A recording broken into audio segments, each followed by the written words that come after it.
Hi everyone, this is Ben Songrath, an instructor with EdTech Teacher. I wanted to take a second to talk to you about kind of the new buzzword that's out there right now in the Google community surrounding HyperDocs. So HyperDocs is something that's really awesome. It's actually been around for a while, but it's really hitting its stage kind of right now on Twitter and social media and Google Plus communities. And it's really cool because teachers are seeing how it can transform the learning inside of their classroom.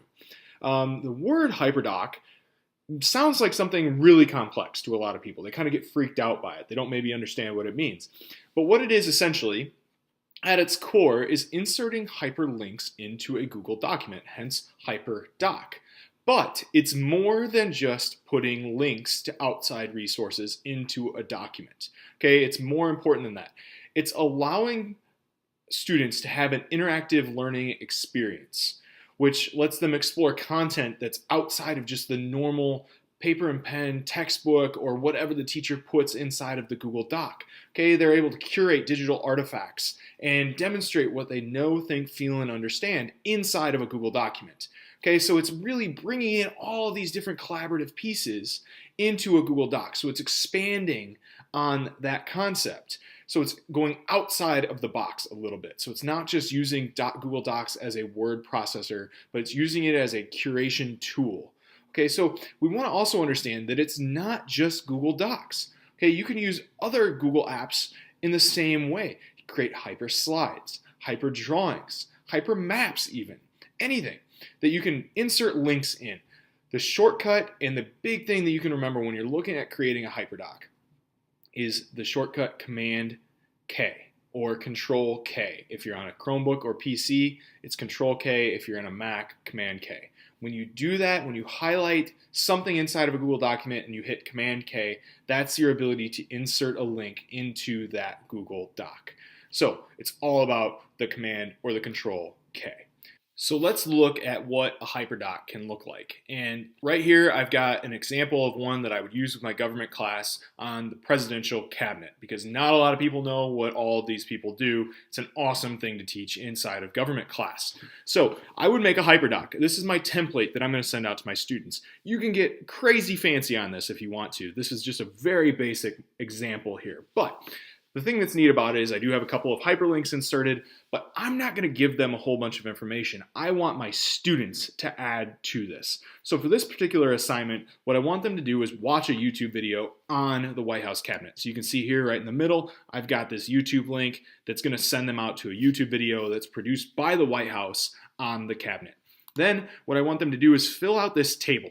So they would put their names here, and then they're going to insert a slide deck. So each student is going to be responsible for creating a slideshow on a cabinet member.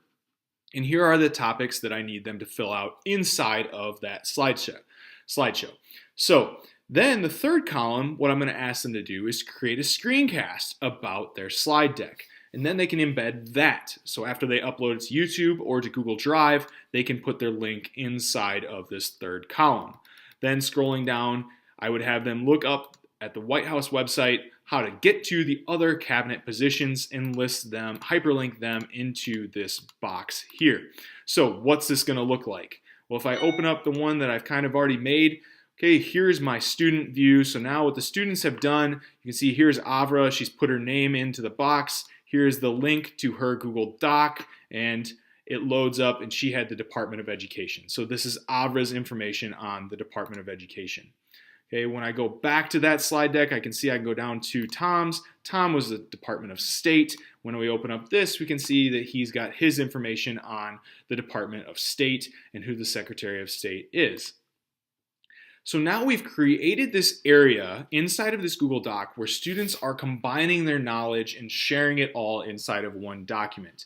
They've then added all of the different cabinet positions down here in this bottom table so they can look at all the other various cabinet positions.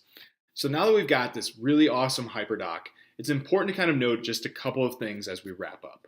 One, it's not just a doc with hyperlinks. Okay, we want to make sure that a HyperDoc is a place where students curate their knowledge, where they can add to it, where they can collaborate with their peers, where they can collaborate with their teachers on curating this information about the topic at hand.